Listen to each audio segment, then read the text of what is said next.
नमस्कार, जय सिया राम। प्यारे दर्शक मित्रों, आज हम जानेंगे घर की महिलाओं को जब भी रसोई घर में जाए तो क्या क्या बातों का ध्यान रखना है, क्या क्या सावचेती रखनी है, जिससे कि रसोई घर में जाने से पहले ये सावचेती आप रखेंगे तो आपके लिए अच्छा रहेगा।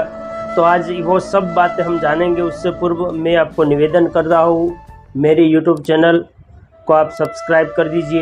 वीडियो पसंद आता है तो लाइक अवश्य करिए और वीडियो को ज़्यादा से ज़्यादा शेयर करिए, ताकि ऐसी महत्वपूर्ण बातें मैं आपसे कर सकूं और सब लोगों तक पहुंचा सकूं। तो आइए जानते हैं। सबसे पूर्ण हमारा जो मंदिर है वो हमारे घर का सबसे पवित्र स्थान हमारा मंदिर है। और सेकंड नंबर पे आते हैं, दूसरे नंबर पे हमारा रसोई घर है, वो भी भगवती जगदम्बा का मंदिर है, अन्नपूर्णा माँ का मंदिर है। रसोई घर में साक्षात भगवती अन्नपूर्णा का वास होता है। तो रसोई घर में जाने से पहले क्या क्या अशुद्धि नहीं होनी चाहिए, क्या क्या शुद्धि रखनी चाहिए, महिलाओं को क्या क्या ध्यान रखना चाहिए, उस पर आज हम चर्चा करेंगे। ऐसा मैं उपाय बताने वाला हूँ, क्योंकि शुद्धि बहुत ज़रूरी है। हमारे शास्त्रों में भी बहुत वर्णन मिलता है। शुद्धि से आप जो भी कार्य करते हो, जो भी भोजन बनाते हो, उसमें आपका भाव और शुद्धता मिलती है, और शुद्धि हो तो सब कुछ सफल होता है। तो आइए उससे पूर्व भगवती अन्नपूर्णा को याद कर लेते हैं। अन्नपूर्णे सदा पूर्णे शंकर प्राण वल्लभे ज्ञान वैराग्य सिद्धि अर्षम भिक्षाम देहि च पार्वती अन्नपूर्णा मात की जय। प्यारे दर्शक मित्रों, भगवती अन्नपूर्णा को याद करके आइए आज का उपाय शुरू करते हैं। आप जब भी रसोई घर में जाइए तो रसोई घर में जाते वक्त सबसे पहले आप ये बात अवश्य ध्यान रखें कि आप हमेशा स्नान करके ही रसोई घर में जाइए। स्नान करे बिना कभी भी रसोई घर में जाना नहीं चाहिए, क्योंकि हमारे शास्त्र में ये बताया गया है कि स्नान करके ही शरीर की शुद्धता के साथ ही रसोई घर में जाइए।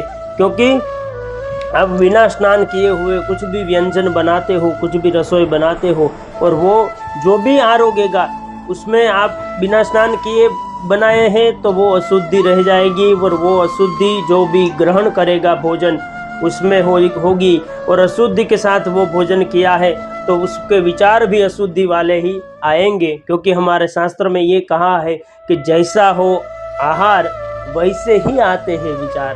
तो हमें सबसे पहले नहा धो के ही रसोई घर में जाना है, और रसोई घर में प्रवेश करें तब आपको जो भी नाम पसंद है, राधा कृष्ण सीताराम, जो भी नाम आए, राधा कृष्ण सीताराम, आपको जो भी नाम आए वो नाम आपको बोलना है।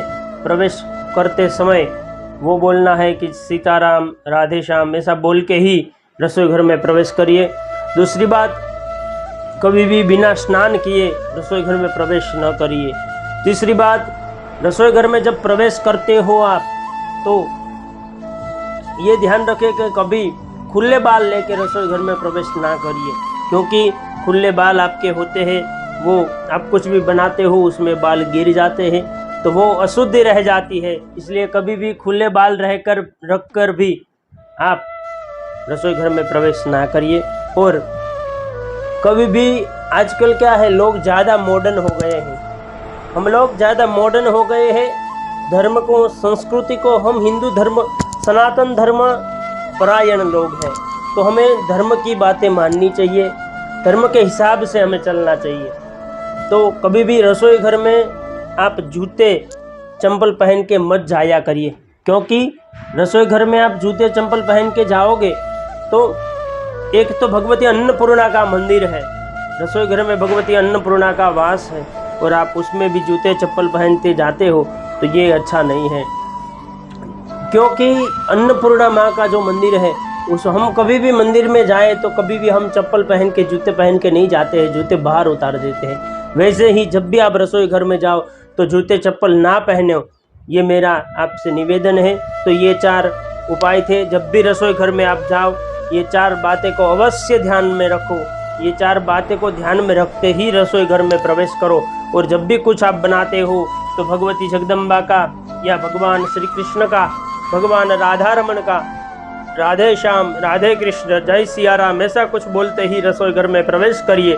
फिर आप पूर्ण भाव से रसोई बनाइए। फिर आप देखना कि आपकी रसोई में कितनी मिठास आती है और कितना भाव भुलता है। तो आज के लिए इतना ही, फिर मिलेंगे नए टॉपिक के साथ।